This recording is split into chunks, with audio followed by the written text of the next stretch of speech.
చొప్పదండి మండలం చొప్పదండి ఆర్నకొండలలో 14 కోట్ల రూపాయలతో నిర్మించిన 238 డబుల్ బెడ్రూమ్ ఇండ్లు చొప్పదండిలో నిరుపయోగమై పశువుల కొట్టాలుగా మేకల పాకలుగా విలసిల్లుతూ ఉన్నాయి.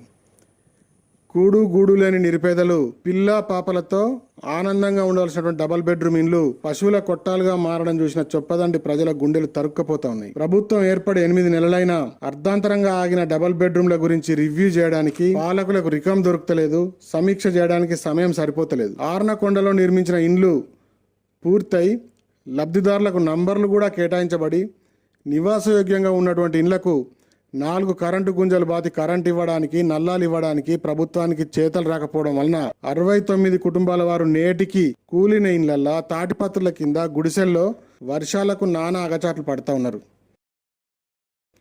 గడిచిన 8 నెలల్లో సమస్యను పరిష్కరించాలని చూసినటువంటి అధికారి కానీ నాయకుడు కానీ లేడంటే ప్రజల పట్ల పాలకుల చిత్తశుద్ధి ఏందనేది అర్థమవుతాం. మేము గౌరవ స్థానిక శాసనసభ్యులు శ్రీ మేడిపల్లి సత్యం గారికి విజ్ఞప్తి చేస్తున్నాం.